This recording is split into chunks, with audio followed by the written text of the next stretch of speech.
السلام علیکم ورحمۃ اللہ وبرکاتہ۔ بسم اللہ الرحمن الرحیم۔ امام بخاری ریسرچ اکیڈمی علی گڑھ سے شائع ہونے والے ہفت روزہ الجمعہ میگزین 22 شعبان 1446 ہجری مطابق 21 فروری 2025 کے مضامین کی آڈیو ریکارڈنگ پیش خدمت ہے۔ پہلا مضمون ہے اخلاقیات، نشہ ایک تباہ کن لت، مولانا محمد فرید حبیب ندوی۔ اس وقت ہمارے سماج میں جو بہت سی اخلاقی برائیاں پھیل رہی ہیں، ان میں نشہ سب سے تباہ کن ہے۔ نئی نسل میں نشے کا رجحان بڑی تیزی سے پھیل رہا ہے۔ 10-12 سال کے بچے، بچیاں اور نوجوان اس بری لت کا شکار ہو رہے ہیں۔ شروع میں محض شوق کی خاطر نشہ کرتے ہیں، پھر اس کی لت پڑ جاتی ہے۔ بہت سے بچے اپنے دوستوں اور فرینڈز کا ساتھ دینے کے لیے اس کی شروعات کر لیتے ہیں اور آہستہ آہستہ عادی ہو جاتے ہیں۔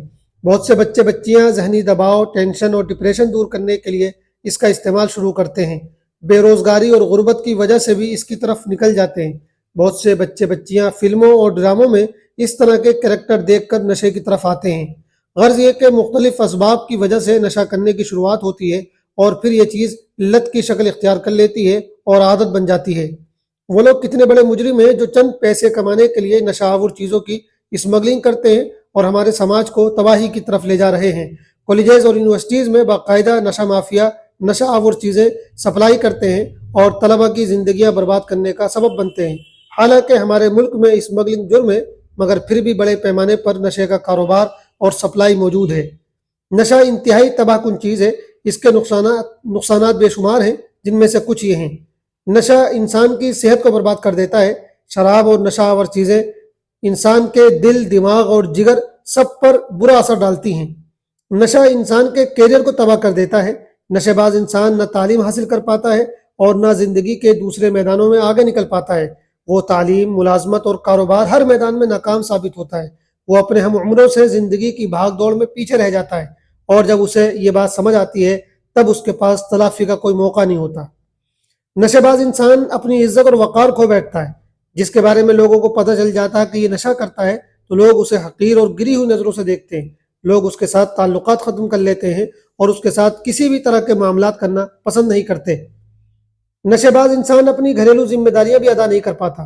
گھر میں ماں باپ بیمار ہوتے ہیں یا بہن شادی کی عمر کو پہنچ چکی ہوتی ہے، مگر اسے نہ ماں باپ کی بیماری سے مطلب ہوتا ہے اور نہ بہن کے سلسلے میں اپنی اس ذمہ داری سے، اور اگر وہ شادی شدہ ہوتا ہے تو اپنی بیوی بچوں کے حقوق ادا نہیں کر پاتا۔ وہ بیچارے زندگی کی خوشی سے محروم ہو جاتے ہیں۔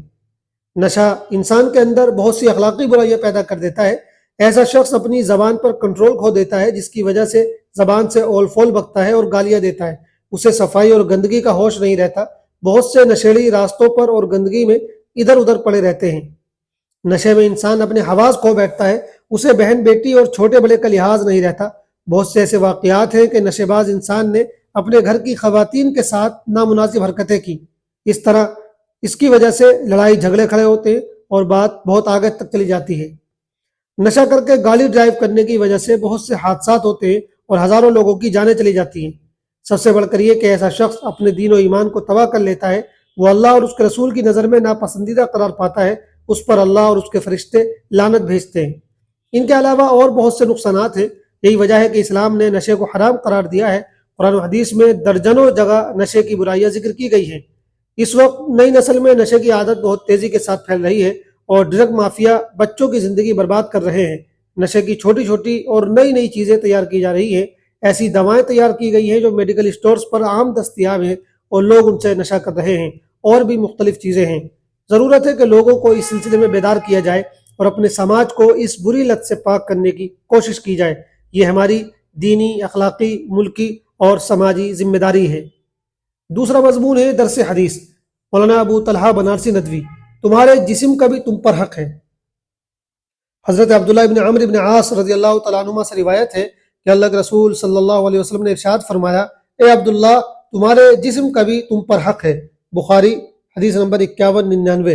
ایک دوسری حدیث میں رسول اللہ صلی اللہ علیہ وسلم نے فرمایا، اغتنم صحتک قبل سقمک، بیماری سے پہلے اپنی صحت کو غنیمت سمجھو۔ صحیح الترغیب حدیث نمبر 3355۔ صحت اللہ کی بڑی قیمتی نعمتوں میں سے ہے۔ یہ جسم ہمارے پاس اللہ کی ایک امانت ہے۔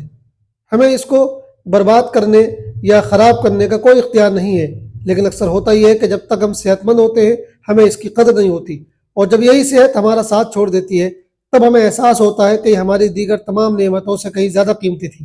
اس وقت ہمیں یہ احساس ہوتا ہے کہ اپنی غلط ڈائٹ، نشہ آور چیزوں کے بے دھڑک استعمال، غیر منظم روٹین اور صحت کے تعلق سے غیر سنجیدگی نے آج ہم سے یہ عظیم نعمت چھین لی، لیکن تب تک کافی دیر ہو چکی ہوتی ہے۔ اسی طرح جب ہم لوگوں کو مختلف پیچیدہ امراض اور مہلک بیماریوں میں مبتلا دیکھتے ہیں تو احساس ہوتا ہے کہ ہماری صحت اللہ تعالیٰ کا خصوصی کرم اور بہت بڑا احسان ہے۔ اسی لیے اسلام میں روحانی صحت کے ساتھ ساتھ جسمانی صحت کو بھی کافی اہمیت دی گئی ہے۔ ہر وہ چیز یا عادت جس سے ہماری صحت خراب ہو سکتی ہے یا اس پر برا اثر پڑ سکتا ہے، اس سے بچنے کی ہدایت اور ترغیب دی گئی ہے۔ اس لیے ہمیں چاہیے کہ اپنی زندگی کو منظم کریں اور اپنے جسم کی صحت اور تندرستی کا خیال رکھیں۔ ایک حدیث میں آیا ہے کہ المؤمن القوی خیر و احب الی اللہ من المؤمن الضعیف، ایک تندرست اور مضبوط مومن اللہ کے نزدیک کمزور مومن سے بہتر اور زیادہ محبوب ہوتا ہے۔ مسلم شریف حدیث نمبر 2664۔ اس لیے ہمیں اپنے کھانے پینے، سونے اٹھنے کے نظام اور جسمانی ورزش پر بہت دھیان دینے کی ضرورت ہے، خاص کر سستی، ذہنی دباؤ، رات دیر تک جاگنے، دن میں سونے اور نشہ کرنے سے خود کو بچانا چاہیے۔ آج کے دور میں اس سلسلے میں بہت زیادہ لاپرواہی اور بے احتیاطی پائی جاتی ہے، خاص کر نوجوان اپنی زندگی اور صحت کے تعلق سے بڑی کوتاہیاں کرتے ہیں۔ بیماری کو ہلکے میں لینا، درست علاج نہ کرانا، نقصان دہ چیزوں کا استعمال کرنا اور الٹی سیدھی طرح گاڑی ڈرائیو کرنا جس سے جان بھی چلی جاتی ہے، عام بات ہو گئی ہے۔ اسی طرح کچھ لوگ جذبات میں یا ذہنی دباؤ کا شکار ہو کر اپنے آپ کو نقصان پہنچا لیتے ہیں یا خودکشی تک کا انتہائی قدم اٹھا لیتے ہیں۔ یاد رکھیں ایسا کرنا حرام ہے۔ اسلام ہمیں صبر، حوصلے اور مشکلات میں اللہ پر بھروسہ رکھنے کی تلقین کرتا ہے تاکہ ہم کسی بھی حال میں اپنی زندگی کی نعمت کو ضائع نہ کریں۔ الغرض اسلام نے زندگی کے ہر پہلو میں اعتدال اور توازن کی تعلیم دی ہے۔ عبادت اپنی جگہ ضروری ہے، لیکن جسمانی صحت اور اس کی ضروریات کو نظر انداز کرنا کسی صورت جائز نہیں۔ اس کی حفاظت کرنا ہماری ذمہ داری ہے۔ اگر ہم اپنی صحت کا خیال نہیں رکھیں گے تو نہ دنیاوی کام اچھے سے انجام دے سکیں گے اور نہ ہی عبادات پورے انہماک کے ساتھ انجام دے پائیں گے۔ اس لیے ضروری ہے کہ ہم اپنے جسمانی حقوق کو پہچانیں، صحت مند طرز زندگی اپنائیں اور اپنی جان اور جسم کی حفاظت کو اپنا دینی فریضہ سمجھیں، خاص کر ہر طرح کے نشے سے دور رہیں۔ اللہ تعالی ہمیں اپنی صحت کی قدر کرنے اور اسلام کی متوازن تعلیمات پر عمل کرنے کی توفیق عطا فرمائے، آمین۔ تیسرا مضمون ہے اصلاحیات۔ غصے میں آپ کا رویہ کیسا ہوتا ہے؟ مولانا محمد فرید حبیب ندوی۔ غصہ انسان کی فطرت کا حصہ ہے۔ جب کوئی بات ہمارے مزاج کے خلاف ہوتی ہے تو ہمیں غصہ آ جاتا ہے، لیکن سب سے اہم سوال یہ ہے کہ غصے میں ہمارا رویہ کیسا ہوتا ہے۔ جس وقت غصہ آتا ہے تو زبان پر کنٹرول رہتا ہے یا نہیں؟ ہم عام طور پر دیکھتے ہیں کہ جب کسی شخص کو غصہ آتا ہے تو وہ اول فول بکنا شروع کر دیتا ہے۔ اگر اسے اپنی بیوی کی کسی بات پر غصہ آ جائے تو وہ اس کی عزت کا بھی خیال نہیں رکھتا اور اس کے پورے خاندان کو لپیٹ میں لے لیتا ہے۔ زبان پر جو کچھ بھی آتا ہے بکتا رہتا ہے۔ بعض جاہل تو گندی گندی گالیاں بھی دے ڈالتے ہیں۔ اگر اسے اپنے بچوں پر غصہ آتا ہے تو انتہائی نامناسب انداز اختیار کرتا ہے اور بچوں کو بری طرح ڈانٹ پلاتا ہے، جس سے بچوں کا حوصلہ کمزور پڑ جاتا ہے۔ اگر وہ استاد ہے اور اسے اپنے طلبہ پر غصہ آتا ہے تو انہیں طعنے دینے لگتا ہے، انہیں مستقبل کے حوالے سے مایوس کر دیتا ہے کہ تم سے کچھ نہیں ہو سکتا، تم زندگی میں کچھ نہیں کر پاؤ گے۔ اگر وہ باس ہوتا ہے اور اسے اپنے ملازم یا نوکر پر غصہ آتا ہے تو سب کے سامنے اسے ذلیل کرتا ہے، اس طرح کے جملے کستا ہے کہ تم سے کوئی کام ڈھنگ سے نہیں ہوتا ہے، تم ناکارہ اور نکمے ہو۔ غرض یہ کہ اکثر لوگ غصے میں اول فول بکنا شروع کر دیتے ہیں۔ بہت کم لوگ ہوتے ہیں جو غصے کے وقت بھی اپنی زبان پر کنٹرول رکھتے ہیں۔ وہ اگر ایسے موقع پر ڈانٹتے بھی ہیں تو الفاظ کا چناؤ اچھا رکھتے ہیں، وہ اپنی زبان سے کوئی نامناسب لفظ نہیں نکلنے دیتے۔ ایسے لوگ بہت کم ہیں، لیکن سچی بات یہ ہے کہ یہی لوگ اچھے انسان ہیں۔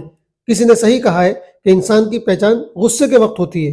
اگر ایک شخص نارمل حالات میں بڑے اچھے لہجے میں بات کرتا ہے اور اس کی زبان سے پھول جھڑتے ہیں، لیکن غصے کے وقت میں وہ گالیاں دینے لگتا ہے تو ایسا شخص کبھی اچھا انسان نہیں کہلا سکتا۔ اچھا انسان وہی ہے جو غصے کے وقت میں بھی سامنے والے کی عزت کا خیال رکھے، اسے سب کے سامنے ذلیل نہ کرے، اس کے دل کو ٹھیس نہ پہنچائے، اس کا دل نہ توڑے اور اسے نا امید نہ کرے۔ لوگ کہتے ہیں کہ ہم سے غلط بات برداشت نہیں ہوتی، اس لیے ایسے موقع پر ہم سے چپ نہیں رہا جاتا، لیکن صحیح بات یہ ہے کہ غلط بات ہی برداشت کی جاتی ہے۔ جب کوئی بات ہمارے مزاج اور ہماری پسند کے خلاف ہو تو وہی برداشت کے لائق ہوتی ہے۔ اچھی بات اور پسندیدہ بات تو سبھی کو اچھی لگتی ہے، اس میں برداشت کرنے والی کون سی چیز ہوتی ہے؟ یہی وجہ ہے کہ نبی صلی اللہ علیہ وسلم نے غصے اور جھگڑے کے وقت اول فول بکنے اور گالیاں دینے کو منافق کی علامت بتایا ہے۔ آپ نے فرمایا جب وہ یعنی منافق جھگڑا کرتا ہے تو گالیاں بکتا ہے۔ اسی طرح قرآن میں ایمان والوں کے بارے میں کہا گیا ہے، اور جب کوئی انہیں غصہ دلاتا ہے تو وہ درگزر سے کام لیتے ہیں۔ اس سے پتہ چلا کہ ایمان والا کبھی بھی جھگڑے اور غصے کے وقت بےہودہ گفتگو نہیں کرتا۔ ہم اپنا جائزہ لیں کہ غصے کے وقت ہمارا رویہ کیسا ہوتا ہے۔ اپنے بیوی بچوں، شاگردوں، پڑوسیوں اور ماتحتوں کے ساتھ ہم غصے کی حالت میں کس انداز سے پیش آتے ہیں۔ آخری مضمون ہے مسائل۔ خطبے کے وقت لوگوں کی گردنیں پھلانگ کر آگے بڑھنا۔